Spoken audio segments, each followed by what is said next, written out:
We're live. Hey, We're Eric. live. Hey, We're Justin, live. how you doing? Happy New Year. Happy New Year. Happy New Year to you and to everyone not watching this right now. Um, Who will eventually watch it? hopefully. It's Um, 2023. You may be watching this in 2028 when we're super famous, but you know, yeah, I was like looking at the content. It's like, why? Because, like, you look at the successful content creators, and it's because they create, like, content that can be watched a year later or whatever else.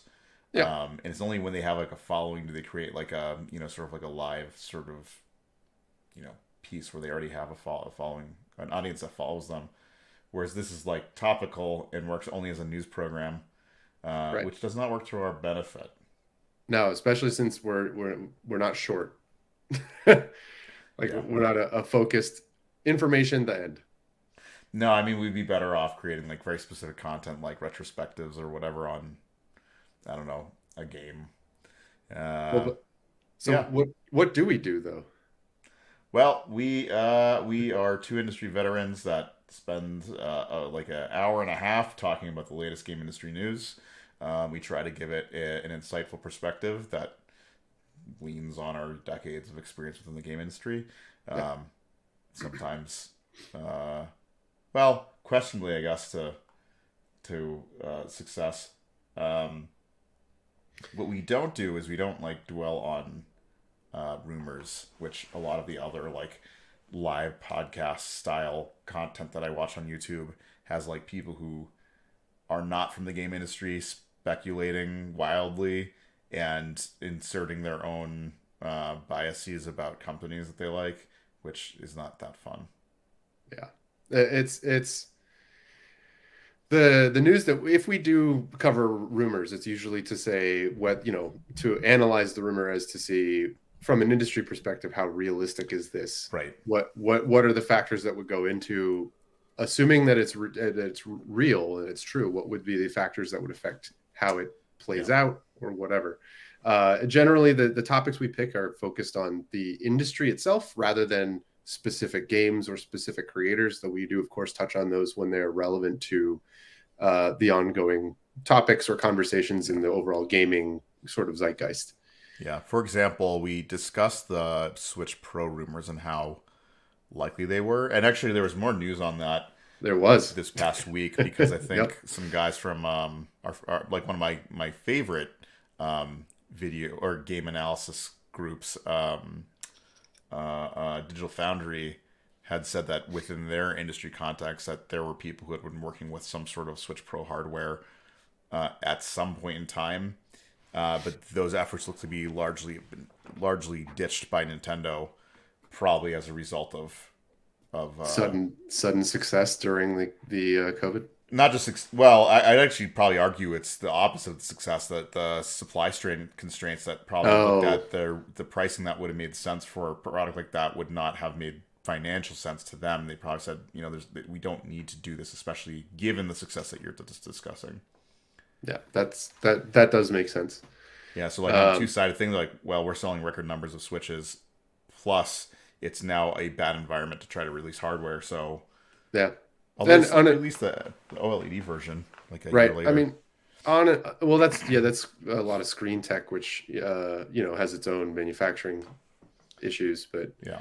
and whatnot. I don't know where the displays are generally created, though OLED does tend to, like, LG is a major supplier and they're based out of Korea, That the which, headquarters are. I don't know if their manufacturing is though. right, that's the gotcha is where is the manufacturing done? Because if the manufacturing is done in China, then it probably was facing the same supply chain challenges as the rest of the chip world as China. And I guess I'm not sure exactly how much Taiwan was affected by this as a separate entity, but China had a lot of the zero COVID policy lockdowns where it just factories would just shut down for weeks, Yeah. and that had ripple effects just all the way through everything. So yeah, like the screens being the major thing. If Nintendo had a warehouse full of the CPU and GPU chips for the Switch, and then the SoC, I guess, silicon on chip, which is a combination of those, then the screen tech would have been the limiting factor there, and that was probably easier for them to get than a whole brand new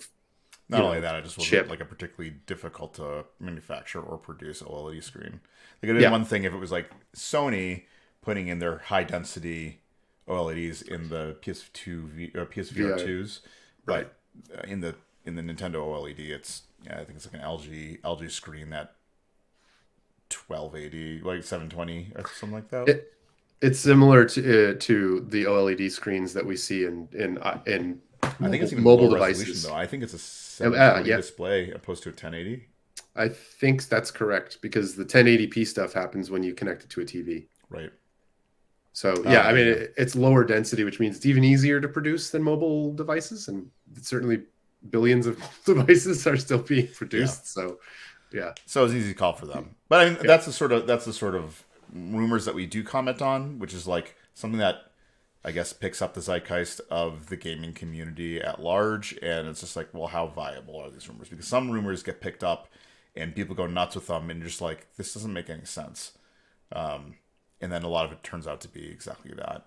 You know, it's like fueled by hope, and just the fact that the gaming community seems to be able to will its way into things like willing NFTs out of most gaming, you know, for good reason or not, whichever way it works out. But like, that's something that the gaming community has mostly abolished, except for Square Enix doubling down on it. It's so weird, but we'll see. Yeah, I mean, they have enough reason to be like, we made money on this, so why will we stop? Yeah. But anyways, it's the gaming community tries to will things to happen, and then sometimes that gets whipped up into these rumors that just never come to fruition, or when we see some of those rumors, it's just like, doesn't make any sense. But yeah, anyways, let's go on to the topics that we'll cover so we don't waste anybody's time. Sure. That is watching the beginning of this. So what are the topics that we're going to be covering today, Eric? To hit them all pretty quickly, we're going to talk about John Carmack leaving Meta. This happened at the end of last year, but we're only getting to it now. We were sort of off for a few weeks, so we're going to cover that. Sort of big news. ZeniMax QA and Proletariat are choosing to unionize, so we're going to talk about that. That's sort of an ongoing conversation that we keep retouching as events happen in the unionization of the game industry, and that's there's some updates there. Yeah. And then we're going to quickly cover Congress calling on the game industry to deal with rising extremism in sort of game-related social environments. Yeah. Yep. Which I think are all pretty important topics. I know the unionization thing we keep, covering, but it's one of the more interesting things happening in the game industry right now. Unionization's probably a long time coming. Not necessarily that I'm advocating for it or against it, but there's a lot of reasons for why the game industry could and should unionize, and in the past year we've seen quite a bit of it. So this seems to continue into this year, and if it continues at the rate it's going, it will probably have a pretty strong ripple effect on the way games are produced and at what pace they get produced at. All right, well, let's dig into the first topic. John Carmack leaves Meta. Do you want to cover this, or do you want me to go over the I can do a quick overview. So John Carmack, for those who aren't familiar, was one of the original co-founders of id Software, later, which was later sold to ZeniMax and then, of course, Microsoft. In 2013, Carmack left id and joined Oculus as their CTO. Before it was purchased by Facebook, which is, of course, now Meta. Carmack stayed on as CTO of the Oculus group within Facebook after the acquisition, and kept pushing for them to improve their hardware and get the hardware that he saw as the sort of the vision that he was sold on to make it a reality. Eventually, the Oculus was renamed Reality Labs, and he stayed on as CTO there. And then in 2019, he transitioned from CTO of that group to consulting CTO, as he decided to also start another venture. He co-founded another company, or founded another company in the AI space, doing AI solutions. In the meantime, so what happened recently is John Carmack stepped down at the end of last year, 2022. From that position, he resigned from Meta and from his consulting CTO role. He had a very public departure, and basically, well, it wasn't originally very public. Someone leaked his letter to the team or whatever, or part of it, to the public. And at some point he said, all right, whatever. And he posted his entire "I'm leaving" letter to his Facebook profile. And in that letter, we learned quite a bit. And it came out that he was very critical about the company and about what he was able to accomplish there. And he provided several reasons as to why he left.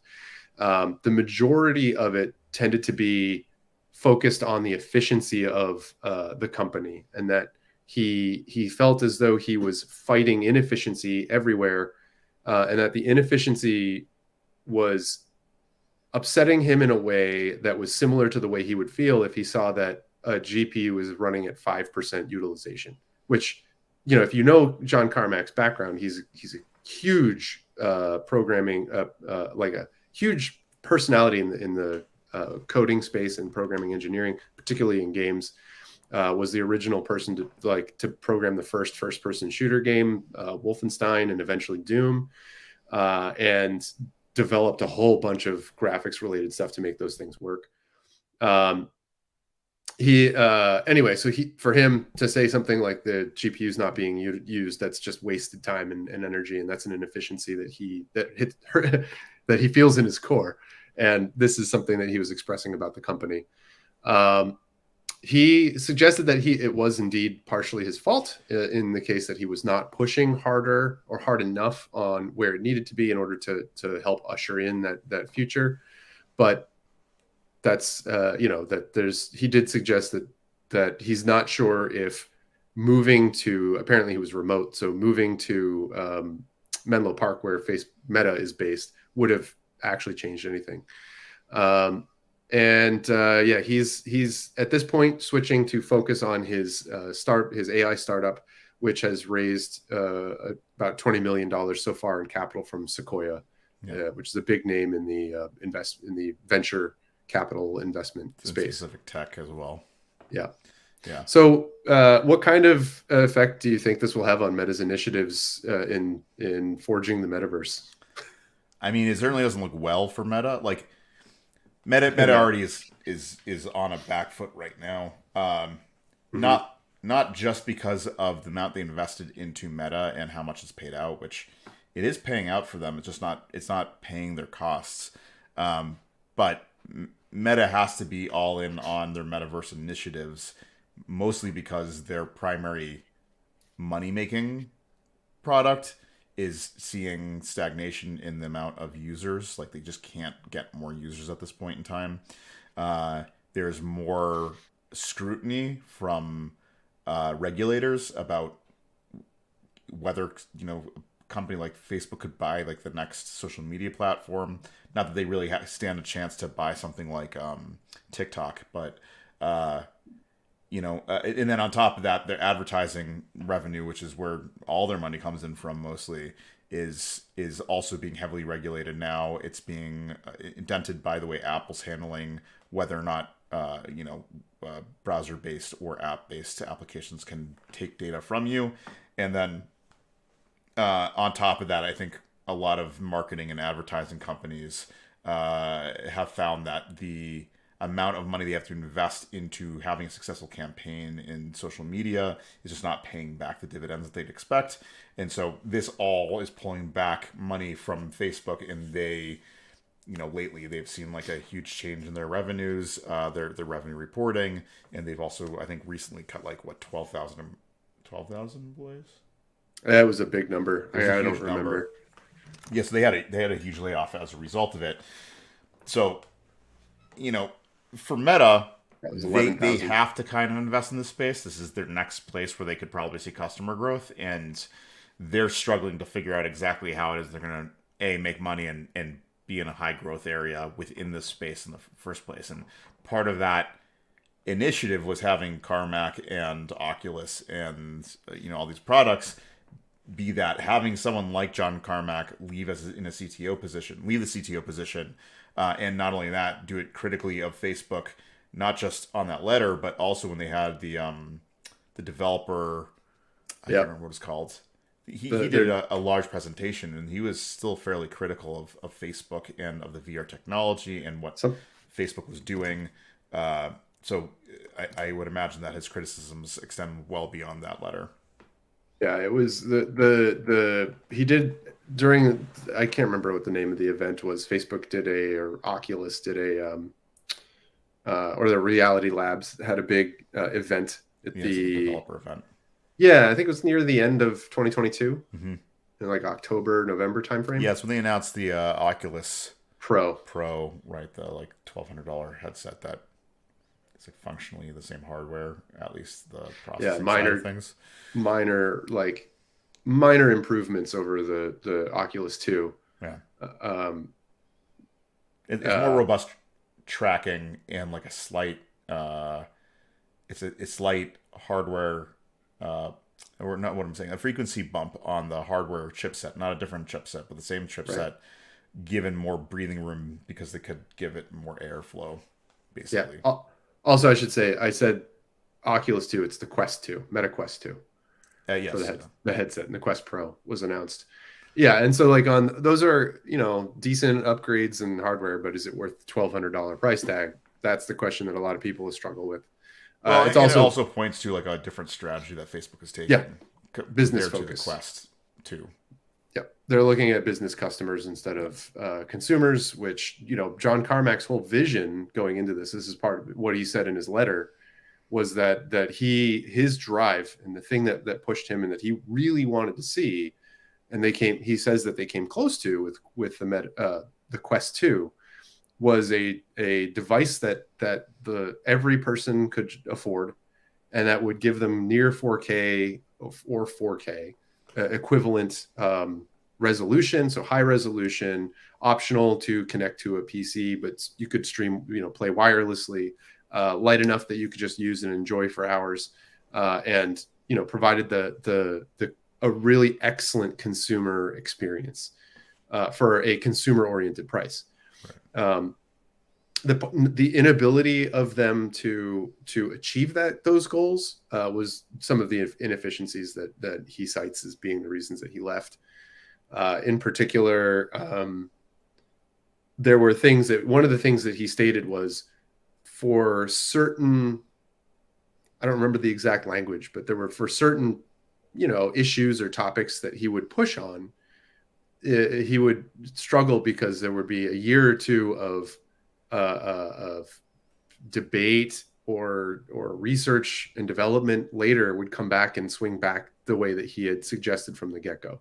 And what this sounds as though was happening was Meta's huge. And there's a lot of people. They have a lot of engineers and a lot of people, a lot of management who are all vying to be the voice that makes the right decision or gets something done. And they all have their own little plans and desires and goals. And when you need to steer a ship, and you have a ship full of people who are very interested in doing their own thing, it becomes very challenging. And when you have people who say, but I think that it would go this way, instead of listening to someone who has a stronger opinion or is in a higher position than you, and you're given the space to prove it one way or the other, that extra time it takes to prove it can lead to that inefficiency that I think John Carmack was referring to. I mean, and it's a fundamental issue when you have like a large company like Facebook trying to innovate in new spaces, which generally is cumbersome. Like, because you can look at Facebook as a company was successful at Facebook because they had already developed the platform with a minimal size company and was experienced rapid growth, and then what they had is what formed the leadership, right? It's like, this is the bearing that we're on. And it was really just probably biz dev people and whatnot that put behind a vision that would be like, here's how we're going to make money from this platform. But first and foremost, we're going to continue to rake in cash as long as we continue to keep boosting our user numbers and our user growth. In this, it's just like, there is not a known way that is going to be a way in which Meta makes money, and what Meta's metaverse initiatives are going to make money, and now you have like a bunch of competing ideas trying to say, here's what we're going to do. I mean, you can see it with the Quest Pro versus the Quest 2 is like the Quest Pro is a business oriented, and it looks now that they're going, well, a consumer oriented product is not the way that we should be making money. It's going to be in the pro space where we can sell an experience to a bunch of industry people, or allow us to create or I guess recreate industry events in a virtual space, and this is how we can sell this product, which seems to be at odds with what Carmack believes is the future of VR. Right. I mean, I think a lot of it is at this point, it seems Meta is looking at the Quest line as a way for them to control. I think we've said this before in other the last time we spoke about Meta, but it seems as though they're trying to own the hardware, so that and be the platform the way that Apple is for the i devices, the phones, the Macs and everything, and they get to, at least with the phones so far, get to dictate what an application is able to capture. Or let's say that they allow the user direct control over what an application should have access to in terms of your data. And if they can get by without having an intermediary there, they get to set those terms and say, like, nah, by using our platform, we get your data. Yeah. That's that's part of the reason that this is so cheap, is because it's subsidized by advertising. Just like the TVs, the smart TVs that basically all TVs are these days. Yeah. So, either way, like, I mean, what do you think this means for Facebook in terms of, like, well, not Facebook, but Meta in terms of, like, their future? Like, do you really think is this going to be like another dent in their image, and whether or not they're going to see success? Yeah, it's hard to say. I actually don't know if there's who in the intervening weeks, if anyone, that they've picked to be a CTO role or to fill that position. Certainly it highlights, if you listen to Carmack talk during that presentation that he gave at the last event where there was the announcement, he gave a basically like half the talk, it felt like, was him at the end going over a bullet point list of notes about things that he wanted to improve on, things that he thought were areas that they could work on and make better for users, for developers, and basically, anyone related to the platform. And it was very, very detailed. Yeah. And my curiosity is, will they find someone who is as detail oriented, or is it alternatively the case that when you get to the scale of company that Meta is, that perhaps Carmack was just actually a bad fit, that where Carmack excels is in actual implementation. I actually don't know how he does in sort of a management role. Definitely have more of an understanding of him in the actual programming engineering role. And if he's better there than trying to steer a ship of, like, that's got a deep cultural hierarchy and sort of managerial hierarchy, to try to steer that in a way that an engineer would try to think about a problem, that may not be like his speciality. And this may be an opportunity for Meta to find the right person who's not stuck in the weeds, but is able to get above it and prioritize team and focus more on team prioritization, and removing of inefficiencies rather than specific details about hardware this or hardware that. Finding the right people to stick in those positions to make those calls, and finding like the leadership team that's actually going to steer Meta into the virtual future that they think they are going to corner, which they may or may not. I will say, having watched a few of the technical talks that John Carmack is able to give, and being somewhat technical myself, technically oriented, he is a massive resource. He is hugely like expert among experts, and this is, no matter way you look at it, it is a loss for Meta. He is no longer there. in one way or another, they without access to him, they've lost some engineering horsepower at the very least, if not the experience that he's had in shipping product, both in terms of the game software and hardware at this point. So, yep.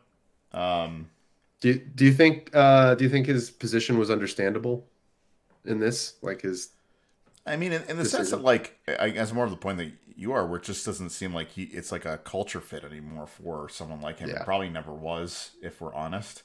It might have been fine when they were trying to develop a Quest 2 product, but like the fact of the matter is that, like, Quest, he actually says this in his presentation, the Quest 2 as a product makes no financial sense. Yep. Right? Because you can't have a product that's like, well, we're an open platform, but we have to make all our money off of applications, but we allow anybody who use this product outside of our walled garden, and that means that people can buy the product at a subsidized rate and then take it somewhere else in which they don't make any money, and this just doesn't make any financial sense. Whether it's good or bad for a consumer, I think is kind of not the point, right? Like, it's better for the consumer, but it's bad for Facebook, and it being bad for Facebook means it's bad for the Quest 2 as a platform because it won't make the money it needs to. And like, them taking the Quest Pro in a direction where it's like, we can make money by getting industry people to buy this and to use it as a tool for virtual classrooms, not classrooms, virtual meeting places and virtual workspaces and virtual conferences. Like, we can make money off of that, and though it's not going to be a huge market, it allows us to continue to innovate, and that probably makes a lot more sense when they're still trying to figure out how exactly the metaverse is going to be this mass market thing when they don't have it yet. Like, right now, their meta endeavors are, here's a VR platform where we can do cool VR stuff, and the two apps that we have that are meta focused aren't exactly the most popular places. So, like, I think Carmack at this point is just like, he's outlived his usefulness to Meta and Meta's usefulness to him. He's far better off in the innovator seat where he gets to create, whatever AI products that are probably going to innovate on the usefulness of AI. Like, that's where he works his best. He's clearly an engineer. He has an engineering mindset. He does not necessarily have a business mindset. And that, I could be wrong about that, but, like, the way he talks and the way he expresses his problems is like, yes, this is more of an engineering mindset, which is an asset on a team, but maybe not in a place like Facebook. I would say that I definitely get the sense that he's very aware of business constraints. Yes. But that business minded in terms of planning. I mean, he was not CEO, right? He was CTO. Right. To get into that position, you have to be aware of, you can't just be like the person that likes to make technology for technology's sake. You have to understand that you have to pay bills, and that the company that pays the bills will not survive if the hardware / software, the product is not generating enough revenue to pay those bills. Right. So, he was clearly aware of that. But whether he was making, steering the ship at that level, we can't say from the outside. We don't have any insider experience there, but just as you said, based on what we see from him in terms of the way he talks at conferences and giving lectures and that kind of thing, it's very conceivable that his focus is mainly on sort of deep technical problems, right? With an overall awareness of the business space that they operate in, but that's sort of almost background noise. It's just sort of context to be aware of as you're developing, and it gives you a little bit of the why. Why do we need to make this efficient? Why do I why is it okay that I'm spending so much time eking out another 1 to 2% of performance out of this thing? And when you can say, like, well, that 1 to 2% performance is going to mean this much of an improvement for all software running on the hardware all the time, and therefore that will, have knock-on effects for the user experience, that kind of thing. So that, sure, he's probably great with that, I would assume. But I think at this point, Facebook is, if they haven't, or Meta, if they haven't already found, are probably looking for someone who's going to be able to basically wrangle what sounds like a bunch of, like a bunch of very motivated individual teams within the greater Meta umbrella. Yeah. So, yeah, we'll see. Definitely. Yeah, just another knockback for Meta the team, and hopefully, like I don't wish ill on Facebook's endeavors. Just it doesn't bode well for them, unfortunately. Right. It's another bump in the road. Yeah. Well, let's move on to the next topic. This is ZeniMax QA and Proletariat choose to unionize. So, I guess I'll go over this one. Sure. Yeah, we're covering this one because, we've been covering unionization efforts by the game industry for quite some time now. 2021 or 2022, I guess, was a big year for a lot of unionization efforts. And it's not just within the game industry. The NLRB, which is National Labor's Relations Board, I think. I believe that's correct. Yeah. U.S. Agency under the federal a federal agency at the federal level. Yeah. Yeah. Federal U.S. Which, by the way, is very much saying they're under budgeted and they're going to have to make cuts to their staff at a time. And this is actually where the 50% increase comes from.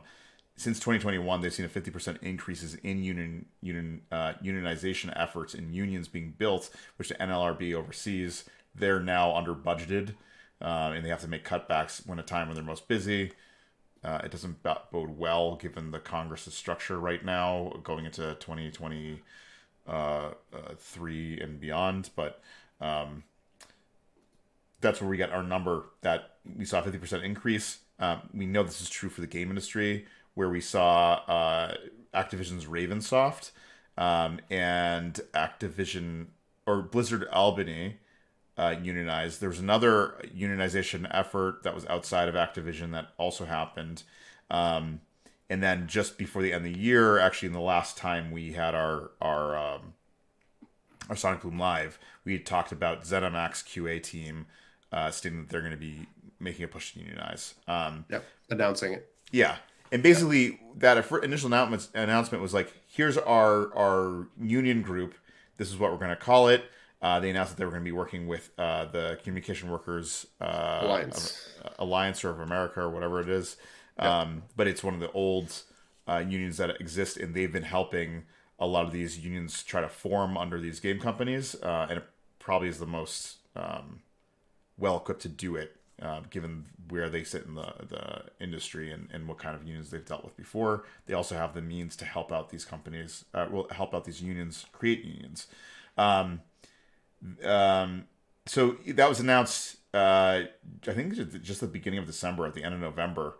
So within this month, on January 3rd exactly, they confirmed that the union has voted in support of it, which is basically there's 300 plus QA workers within the ZeniMax Bethesda group, which is ZeniMax, id Software, Bethesda, Arcane Studios, and there may be another one in there that I'm forgetting, but it's a sizable group of development studios within the U.S. that's under the ZeniMax group.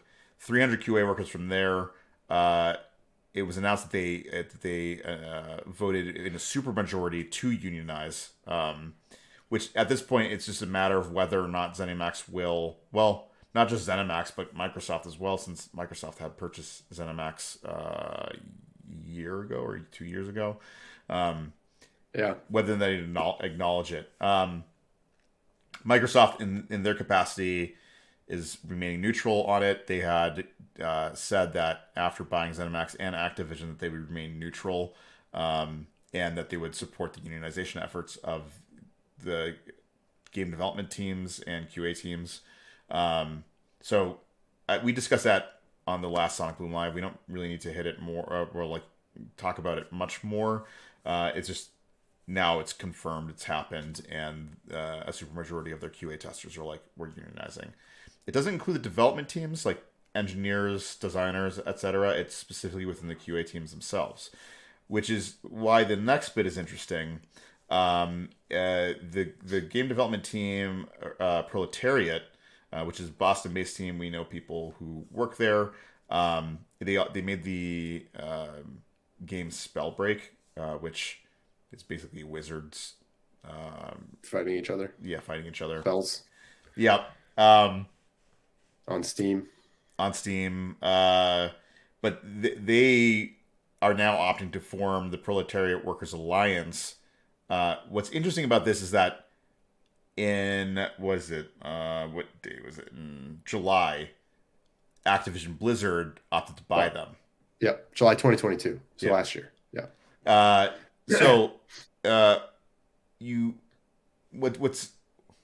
What's interesting about this is because they were bought by Activision Blizzard is why the entire development team has sought to unionize.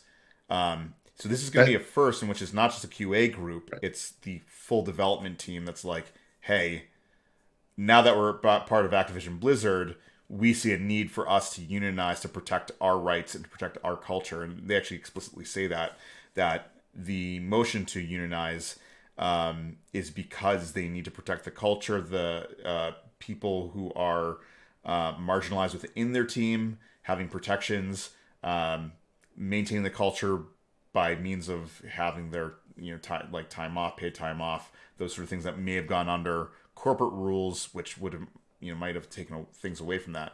So as a preemptive move, there's we're unionizing to prevent our culture from being eroded by a company that may erode these things on multiple angles. The marginalized people being one of them, and the rampant reports of harassment within the Activision Blizzard management teams. And then on top of that, what is kind of obvious is many QA groups within Activision Blizzard choosing to unionize to protect their workers' rights. So they're seeing the writing on the wall and moving ahead with this. Yeah. It's not official yet. I think this is like the same report that we gave at the beginning of December when we covered ZeniMax QA team looking to unionize. I think this is the same thing. They're saying, hey, we're officially trying to unionize. They haven't taken a vote yet, and they're asking for acknowledgement by their leadership, which is Activision Blizzard currently, potentially Microsoft in the near future, depending on how other things go for them. So interesting case here. Do you think this is strange that it's Blizzard in particular that's seeing all these unions form? Yeah, to be complete on that, it's Activision Blizzard King. Yeah. Like the ABK. No, it doesn't. It's really not surprising that this is coming out. I mean, in part, as you mentioned, there are the first groups that we've seen getting unionization efforts off the ground. In fact, the first created unions happened under the umbrella of the ABK umbrella. Yeah. Which is a sign that there were some, I don't want to say necessarily abuses, but that there was there are reasons that those teams would want to put together a union and like combine their power to negotiate with the parent companies. And it shouldn't be overlooked that the first unionization effort, which was Ravensoft, happened just as the harassment cases were being brought up. And I think it was during a walkout that the Ravensoft QA team was like, no, we're pushing a unionization effort. Yeah. So it's been a rocky road for ABK, Activision Blizzard King, the last 2 or 3 years. But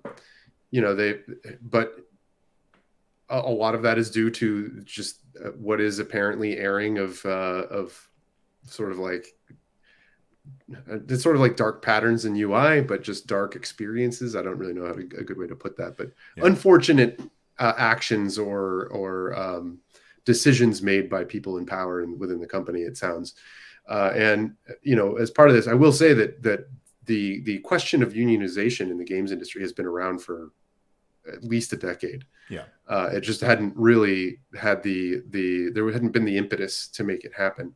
And I think, as your point about it, the Ravensoft starting to actually do it around the time of a walkout related to harassment and overtime work and all that other stuff, it makes sense. They sort of hit the breaking point, and that happened. Now, when you get acquired by a large studio, your corporate culture changes. You have to adapt. Typically, the companies will adapt or adopt. They'll adopt some of the corporate rules and the corporate, the changes. There are changes that happen when you are acquired, typically. Yeah, usually it's the HR team that's the first to get like consolidated. Yeah, and then they get taught about how the company operates, and then they sort of have meetings where it filters in from there. You get some changes to benefits, you get changes to this and that, and access to the corporate network or whatever, all that fun stuff. But in the case of Proletariat, they had a very, we should mention that we are also friends of Proletariat. We know some of the people that work there, and we've been around and sort of followed their development since they started in 2014 or so. Yeah. They have had a pretty sort of, as I understand it from people I've spoken with, a really nice work environment, and they've sort of harbored respect for developers, making sure that people are comfortable, making sure that the products that they build are good. And to that end, some of the stuff that they're putting forward includes things like, we want demand that overtime work remains opt-in, like optional. Yeah. Like I can choose to do overtime work, but I don't have to without risking losing my job. And also, as you mentioned, the protections for marginalized workers or those with identities who are typically marginalized and have challenges. So they're trying to be maintain that sort of corporate culture, what made them the team that they were, to get bought up by Activision Blizzard King.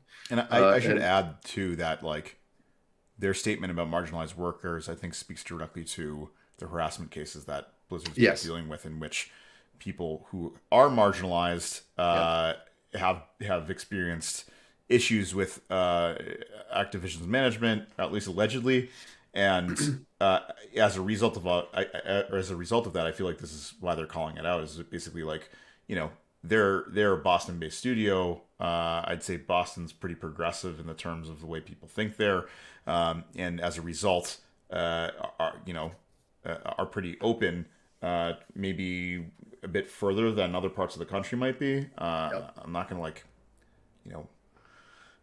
brush my own shoulder there, but it's I'd say them acknowledging that and them seeing what sort of cases were being brought against Activision Blizzard King forced them to say, hey, this is something that we need to protect, because it doesn't seem that Activision's protecting it themselves. Yeah, I wouldn't be surprised if there were folks on the team who were actually, when the announcement internally was made that, hey, we've been bought, and everyone went, hooray, and they said, by who? And they said, Activision Blizzard King. Some of the team members went, oh no.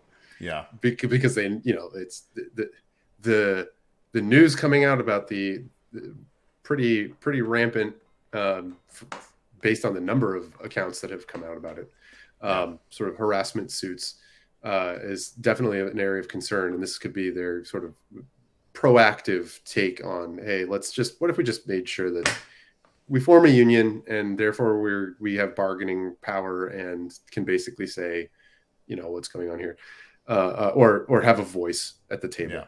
Yeah. Now, if I recall correctly, they asked Activision Blizzard to, what they're doing right now is asking Activision Blizzard to abide by whatever they choose to do as a union. Yeah. And additionally, I think that Microsoft has mentioned that they are going to remain hands off and abide by whatever happens in the event. The same position that they did. Yeah. With ZeniMax, which is like, we respect our workers' choices. Whether or not that's true, they're holding that line, at least as potential buyers, to really. Right. I mean, Microsoft's, well, not Microsoft proper, but the Xbox publishing group has turned a new leaf in the way that they're trying to present themselves to the gaming audience, and and sort of how they're seen, especially with their pretty aggressive purchasing of companies. Yeah. It's in their best interest to not look like the bad guys, even if a union doesn't benefit them as a company. They hold the position that they are holding, which is like, we respect the rights of workers. It's a pretty broad statement that they've made. It's not very specific, but they're saying that they, respect the rights of workers and will remain neutral as it happens. And as a result, ideally, we would expect them to say, yeah, we're gonna, if the ABK acquisition goes through, that the existing unions that are within ABK will remain. Yeah, yeah. I mean, in terms of Microsoft's outlook on this right now, the timing is pretty rough. They really don't have a choice at the moment. No, yeah, and 'Cause- the purchase hasn't gone through, right? So right, with they're fighting increasing heat from various governments about the buyout of Activision yeah, Blizzard. primarily UK, European Union, and the US are The now US. pretty critical of the purchase, which we've covered before. I think Right. it's rightful that they are critical of it, and as a result, like, Microsoft has to be on best behavior right now, because anything that draws additional scrutiny towards them is going to be a black mark against the regulators. It would be feeding those government regulators more reasons to say no. Yeah. And they're trying very hard to avoid that by being the good child right now. Yeah, I mean, you saw that when they were like, oh, the Call of Duty franchise is really important. They're like, well, we just signed a 10-year agreement with Nintendo that says we're going to bring a version of the game to their platform for the next 10 years. It's like, yeah, okay, I don't know if that absolves the concern, but right, yeah, at least gives you 10 years of Nintendo platform being supported. So yeah, that's them being on their best behavior to not create an argument for any of the regulators, or additional arguments for the regulators that works against Microsoft. yeah. But I mean, even before the buyouts, like, it seems that Xbox Publishing, at least, not necessarily Microsoft corporate, but Xbox Publishing, under I'm blanking on his name. Phil Spencer. Yeah, is trying to be as humble about their position and what they're doing for going forward, and trying to create the vision of games are the most important thing, and the game developers are important for our overall goals as a company. And that's probably true, right? Like, game developers are important to their overall success, and them taking a hard stance against their employees would be bad. Right. And they would probably get harangued by the game development community if they did that too. Also that, yeah. The very community they're trying to court right now. Exactly. Which is challenging. So how do you think this is going to, do you think that this will change the way Blizzard and the kind of the broader industry address employee needs, or are we sort of going to remain seeing the status quo? I mean, I think the most interesting thing about this is that in the past, it being like QA who's unionizing makes sense, right? Like, I think we just discussed this before, which was the major change we're seeing now is that game development used to be like a seasonal job in some ways. Not actually a seasonal job, but would be something that would the last 2-3 years as development on a game like ramped up and concluded. And at the end of a game, you'd see a lot of shifting of people. But games as a service has kind of changed this, in which companies like ZeniMax and Activision and even like Sony and Nintendo and Microsoft have these persistent teams that function in a way that will test all products that are coming out. Or as testing will be a team that tests specifically their games as a service product. Like, this is what the case was with Ravensoft. Ravensoft was the QA team that was handling Warzone, the games as a service version of Call of Duty. And with this change, I think this is where we're seeing, like, okay, games are careers now. Game development is career. QA on game development team is a career. And we expected it to come out of QA because I think they're generally the least appreciated contributors to game development. But the interesting thing is seeing Proletariat as a full studio, a small full studio, but a full studio saying, "No, to protect our workers, we're going to vote." And guaranteed, that being a Boston-based group, that's probably much more progressive than the average person, is probably going to vote in favor of the union. And this will be the first domino to fall that says, "Here's a full development company or studio." My question then would be is like, okay, is this a green light for more full teams to sort of do this? Right. Yep. Do you have any thoughts on that? No, I mean, I think that pretty much covers my sort of outlook on this as well. I think we're starting to see various teams, like the entire teams, as you mentioned, the Proletariat, sort of saying, well, we're in a position where this makes sense. Let's do it. Additionally, with various publishers and larger sort of umbrella corporations that have multiple subsidiaries, they're probably sort of standing up and taking notice as this is clearly gaining steam in the industry and is going to mean changes. I mean, good or bad, time will tell, because it may be a situation where like studios that have the what are they called, the unions, start to fail. Like they just don't have the there's something about it where the game that maybe the next game they produce isn't a moneymaker, and it causes the team to have to disband or something like that. Right. Maybe and where it worked in the past was by effectively exploiting the passion of the developers who love what they do, and not paying them for all the time that they're spending on this stuff. Yeah. And that that's exploitative.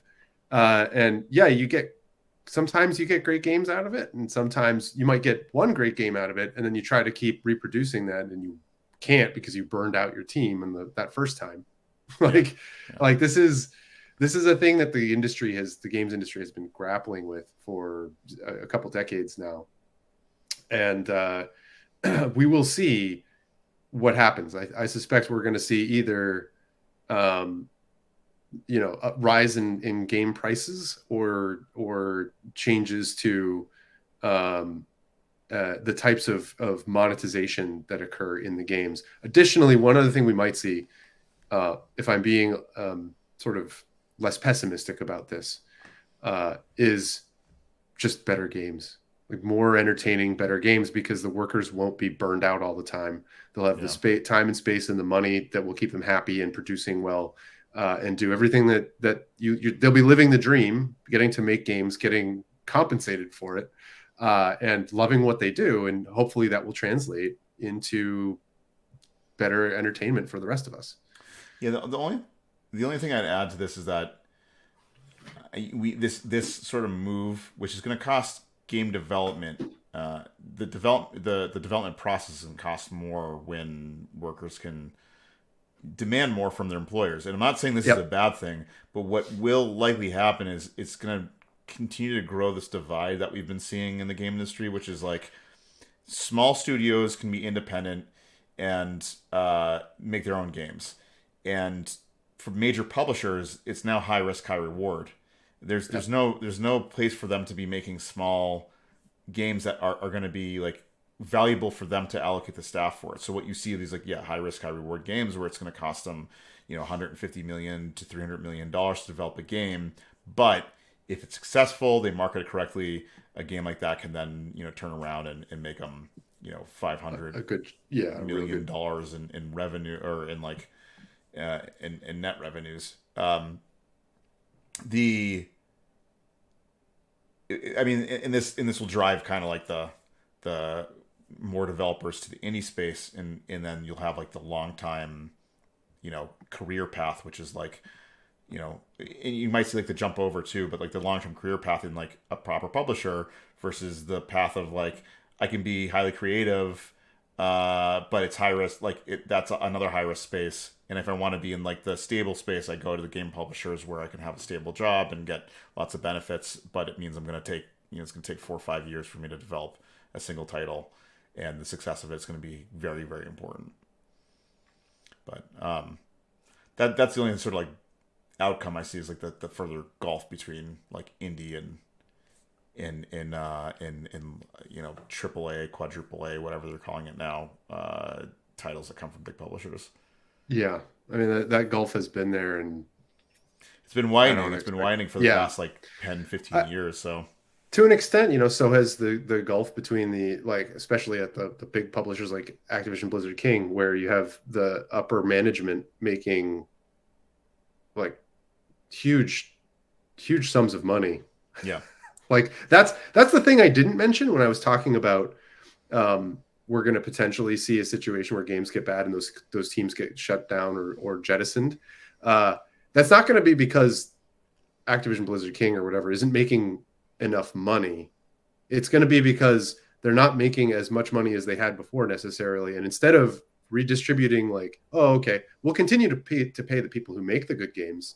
It's going to be people at the upper management potentially going to say, like, no, I have to keep making my huge check. Like, yeah, we're just going to outsource to a country that doesn't have these laws or whatever, and make the games there. And then we can continue to have our huge, paycheck, and I won't have to, and I can pay my investors and everything, like, I mean, there's more to say about giant monopolies that we've allowed to grow, and like income inequality in the gulf between, the super wealthy and the people who are just middle class. It. Yeah. I think it's the loss of the middle class, which is right. That's why I had the big air quotes. Yeah. I mean, this is why I didn't initially mention it, is because that starts to broaden the conversation into the sort of like general. Yeah.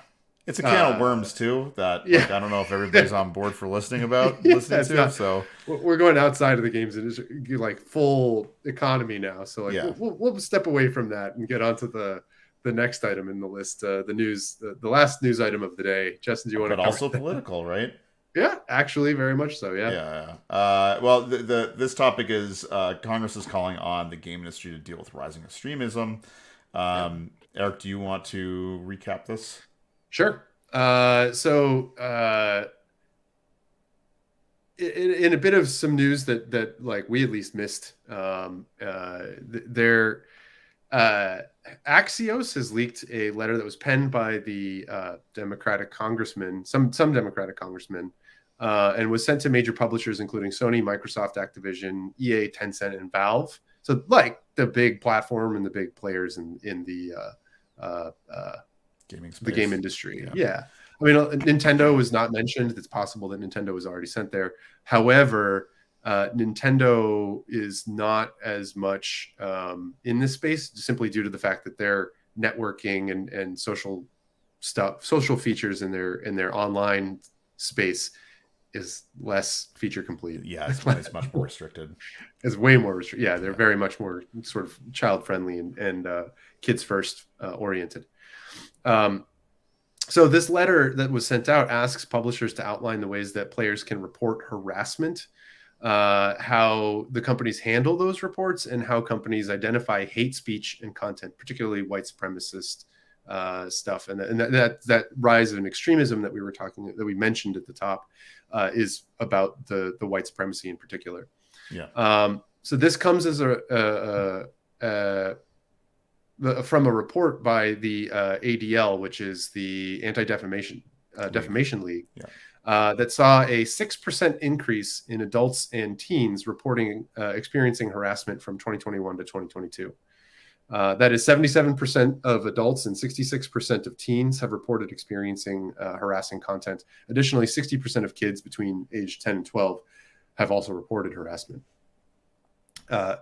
The report asserts that approximately 2.3 million players of Apex Legends, Call of Duty, and Roblox, so some of the big major titles, multiplayer titles out there right now, have experienced white supremacist content in particular. So the Anti-Defamation League reports that marginalized people and women, particularly people of color and I guess basically anything non-white, have all seen double-digit increase in harassment or hate since 2020.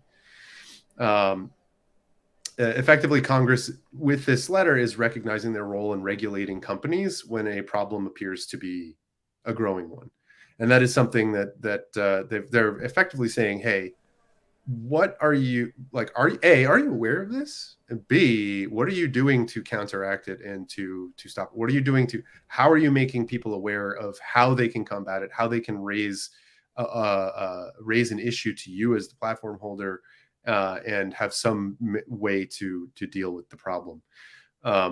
This also, I should mention, comes at around the same time as a separate news article where Epic has been fined by two different bodies in the United States government for about $500 million in total for dark UI practices that sort of are predatory for kids.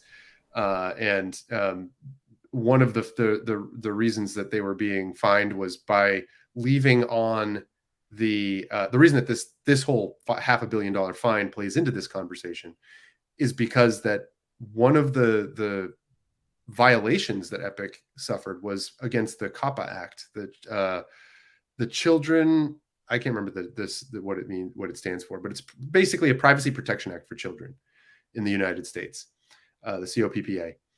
And what Epic had been doing, at least since 2019, is in Fortnite enabling the voice chat by default for everybody, regardless of age, and then basically making it really tricky to find the toggle to turn off voice chat and turn off sending and receiving of that language and participation in that, I guess, the chat, which is a problem if that space is also harassful. It tends to have disparaging remarks towards kids, or make fun of kids, or do even if heaven forbid there are sexual predators who are taking advantage of that type of thing. There's a huge set of problems here, and that is part of the reason that Epic had to pay $500 million in a fee. But so in terms of was Epic actually included in that? They were not. It was not specifically included, but it's unclear if they were, though, because it's just hearsay as of right now. Right. It was apparently sent to many publishers, and they called out a very specific set. At any rate, do you feel that the issue here is being exaggerated or alternatively underreported in terms of the whole white supremacy and extremism, rise of extremism in game social no experiences? Well, I think it's probably being underreported. I think there's probably been a broad tolerance of it, because this has been an issue that's been going on since like Xbox Live was a thing in whatever it was, 2008. And like, it was not uncommon to be there and then hear someone use racial slurs or disparaging remarks or harassing you by using the game to harass you or using language to harass you. And although there's like banning mechanisms and ways for people to get knocked out of the system, it's been pervasive for a while. We know the game development or game community itself has been weaponized multiple times. Like, this is Steve Bannon's move to what was it, the Gamergate? Yeah, the Gamergate issue. Steve Bannon acknowledging that gamers, probably by realizing what sort of things were being said online, could be weaponized and turned as like into culture warriors, basically.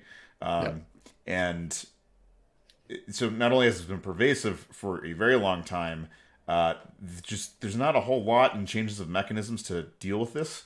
Like, the best you have is I can report someone and they'll get a temporary ban or full-time ban after being reviewed. And I'm sure Microsoft and Sony and anybody who are platform holders have spent a lot of time like staffing up those groups.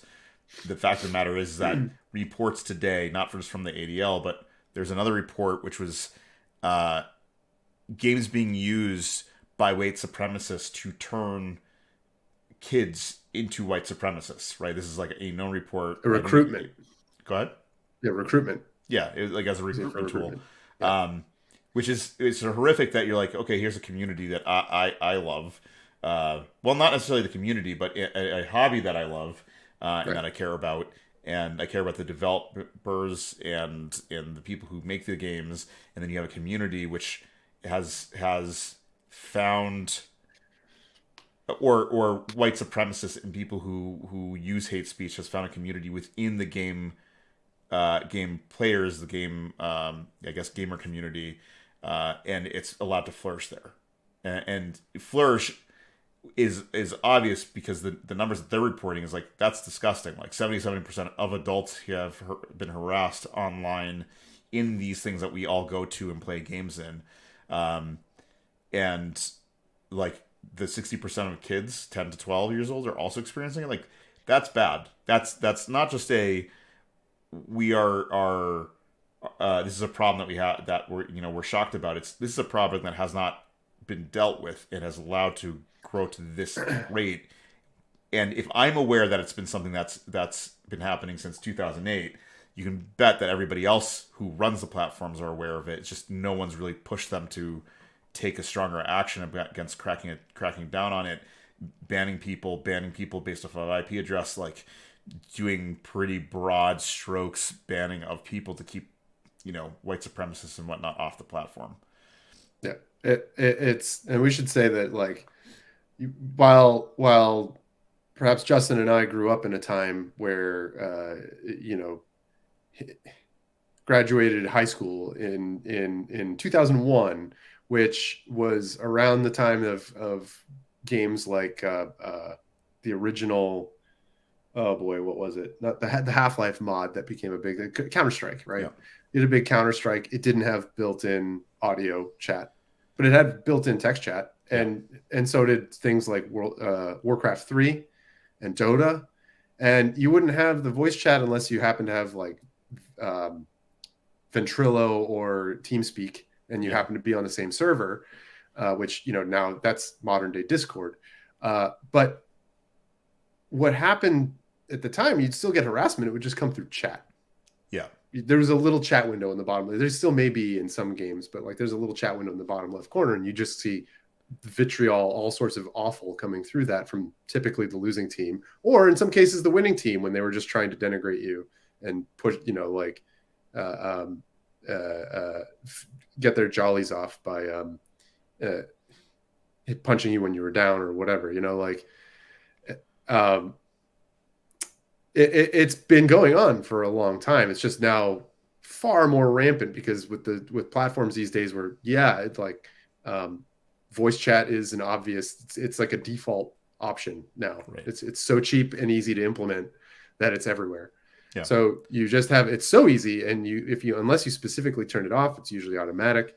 And additionally, the bigger, scarier one that I'm thinking of now is for like Roblox, which I don't know if voice chat is an option in Roblox. Oh, voice chat is absolutely an option. So that's extra scary because like if you can just ignore all the typing and just have the voice chat and have people doing that there, like the amount of stuff that was coming through, you step into a Roblox and you get that amount. All of that used to just be streaming awful, just coming at you right into your ears, or if you're wearing headphones or something, like yikes. Yeah, not only that, if you want to target a demographic, Roblox is primarily geared to like kids and teens. Yeah, well, kids and teens, but I mean specifically like was it Gen Zers and younger. Yeah, they're like, if you want to get children, and I've seen reports here and there about the type of content that gets discovered on Roblox, and I think their mods try to get rid of it, but it's like the things that are popular on Roblox weird me out in ways that I can't really explain, because it's like Rainbow Friends, Huggy Wuggy, stuff like that are all stuff that like horror content is really popular on that. So it's like there's a weird subculture that has evolved in Roblox, what kids enjoy, and a lot of it seems relatively innocuous, but at the same time, like you look at the content, you're like, this is what kids are choosing to play, and so there's like, and these are adults that develop that content, so I don't know. It's strange, and I imagine that the amount of harassment and content of that nature that's sneaky or submissive and tries to get around like broad moderation it was even worse is because it's probably more pervasive than it can actually be registered because the mod teams are not picking it up because someone figured out how to use words or rearrange letters in a word to get around language or use textures to show content that shouldn't be showed or use decals that an individual can paste that shows content that shouldn't be showed. It's like Yeah. people figure ways around it. Or they just allow, like, they just provide the space and then the people bring Well, yeah, I mean, the and awful. this is what they're saying about like white supremacists using video games um, to bring kids into that mindset, especially very impressionable children. It's scary. It's scary that it's as bad as it is. It's scary that it took this long to for Congress to say anything about it. It's scary that the percentages that are being reported are indicative of the platform holders, Sony, Nintendo, Microsoft, Valve, and any other platforms like that are just not doing a great job at modding their communities. Yep. Yeah. Do you think that Congress is right to be concerned about this and make this move? Yes. How do you like what's your thoughts? I would agree. I mean, the question is more of like, is this the space that Congress should be stepping in? Is this a thing that Congress should be concerned about and concern itself with? And I think there are voices out there that would and perhaps those who are more conservative leaning who would say no, the government should stay out of this. This is Yeah, not a I mean, place there's for a government. libertarian mindset that says like the Right, government shouldn't be involved in anything that doesn't have any specific uh, expertise in, right? right, which would be everything except itself. Yeah, right. Besides, Right, yeah, telling people how to like where libertarian breaks down is like, okay, at what point does government take a step back, or like yeah, what point do they get involved? And you can argue like where that line is supposed to be. right, Uh, but I think the fact of the matter is like the data that they have that says 70% of adults, 60% of teens, or 60% of children, and 66% of teens have all experienced harassment. And within that harassment is probably things like white supremacist yeah, content. yeah, Uh, the fact that it's as large as that means that the companies who are supposed to be regulating this and doing a good job of policing their own platforms have or not. utterly failed. Right, Right. right. And I personally think that this is absolutely is something that the government should be looking into. If the reporting hasn't come out about it yet, or hasn't, like, no one's done the research. It's very hard. Part of the challenge here is that it's very hard to do research on this because the platforms are so closed.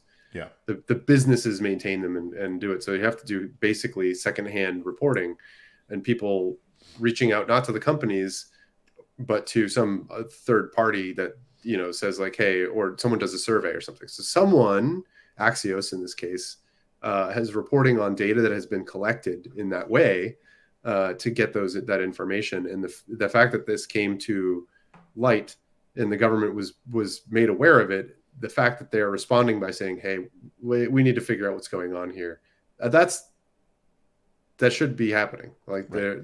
that is protection for people, and there is a line that I think is probably being crossed here with um, uh, just how vitriolic these places are when they're also being marketed as safe spaces, Right. and places of entertainment, when what you get when you turn on that stream is not what you expect. So Yeah. Not only that, it just makes communities like awful to be in, right? Like yeah, there are some really ugly parts of the game community that have not been addressed, and I don't think you can actually like ever cut it out. But to be supported on the major platforms in which there's just not enough being done to stamp it out, uh, means that like like Xbox Live, PlayStation Plus. Plus, yeah, whatever they call their online service. Plus. Yeah, I guess it's Plus. I'm like no, PlayStation Network. There we go. PlayStation Network should not be a platform in which they give a space for this type of content. And I know that they don't outwardly go, yeah, we want to give space for this, because they have mod rules that say you're not allowed to, but clearly it's not being managed the way it should be, in which this amount of harassment is shown. And people get creative with the way they're harassed, so it's I'm not sure you can stamp out all of it, but especially white supremacy and harassment should be pushed to the margins, in which there's not a platform that is not, there shouldn't be a major platform which these people should be able to sow harassment and sow white supremacist ideologies. That should be for the depths of 4chan, and that's it. Yeah, their own private little dirty Hellscape. spaces. Yeah. Yeah, I mean, I don't know. You've any other thoughts on that? No, I think that's pretty much it. I was when I saw that this was happening, I thought as I was reading the report, I was sort of internally cheering them on, saying, yeah, I would love to know what they're doing to make sure that and to monitor this and to deal with the harassment, because this is not something that if this is going on in the rates that they're talking about, I don't want it to be a part of the profession that I love. Right. So, yeah. Were you surprised by the numbers? A bit. I mean, I wasn't surprised that harassment was going on. That it was going on so much, right, was a bit. Yeah, it was a bit we do hear. I think we hear a lot of cherry picked news reports about at least back in 10 years ago or something, there was a lot of talk about people playing World of Warcraft, and you'd have kids who were on chat with groups, and they'd have 14-year-old people leading groups of people that included 30-40-year-old adults and organizing them. So they were learning managerial skills and all this other stuff, which is really positive. That's really cool stuff. Yeah. Working together as a team with so many disparate people. That still, of course, happens. But the fact that there is this other sort of cesspool that is also happening is that needs to be brought into the open and looked at. Yeah. So I guess for me, it's I looked at the numbers. I'm like, that's disgusting. That this many people are still reporting harassment. But then I thought about it. I'm like, I don't think you could find a single gamer who plays online and on online communities with voice chat on and whatnot that have played for more than a couple of years that couldn't raise their hand and be like, I haven't had abusive speech or abusive gameplay or denigrating language or straight up racial slurs being thrown around like it's nothing. And in part, it's because there's just not any real repercussions to it. If you really want to do that, you can create an account and then post that stuff, get banned, and then create another account through another way and use it. Use a VPN to mask your IP, and people will find the ways that they need to. But it's this is a huge problem. It's a huge problem with gaming. It's a huge problem with social media. Even YouTube, that's the platform we're broadcasting to. You watch any game announcement where they have a live stream going up, and the stuff that gets posted in there, you're like, this is disgusting. Yeah. It's just how is the community this bad around games? Why are we not more supportive? And maybe it's just in online spaces, the worst voices are elevated, and that's also a problem. And the people who are general game players are probably decent people and want to do well by others by evidence of things what was it called? I can't remember what it was called. It was a fundraising platform that was for charity events. I think it was set up by Penny Arcade at one point in time, but it's gamers would come together to support disabilities or illnesses or getting games and toys to children that have less means and whatnot. It's stuff like that. So it's clearly the community's there, but I guess the good part of the community is not banding together and demanding more action from the platform holders. And so now the worst voices are the ones that are rising. But I don't know. Anyways. Yep. I mean, I think the last 4 to 5 years have been sort of enabling for that as well. Yeah, I mean on a national level, yeah. I think the Yep. rise of social media and the abuse of social media and the sort of the most divisive hot take is what gets the most attention, and that what gets promoted on social media has created like a pretty disgusting um, exchange of bad information. And we see Yep. this in politicians. We see this in we see this on online spaces. We see this in social media. It's like the people who can say the worst things are the people who get elevated the most, which is that's got to get fixed. Yep. All right. Well, I don't want to dive too much into politics. Otherwise, we might have people like negative reviewing this video. Or Yeah, something. down voting. Yeah. Yeah. Review bombing. Yeah. And All right, then we'll get to experience some of the harassment. Yay. Have any other thoughts before we go? I think that's it. A happy new year. Yeah, happy New Year to everybody. Welcome to 2023. 2023. You got 2003. Yeah. Welcome to 2023, where we've already talking about harassment and unions and Meta's collapse. So, Yep. all doom and gloom here. All right. Well, thanks everybody for watching. Appreciate it. Feel free to comment, and if you want to check out this video in its entirety after the broadcast, it will go up on our main YouTube channel where you can check out the full broadcast. So, thanks everybody. Like and subscribe. We'll see you next week. Have a good week. All right. Take care, everybody. I'm going to keep saying things until I finally hit the stop broadcasting button. There we go.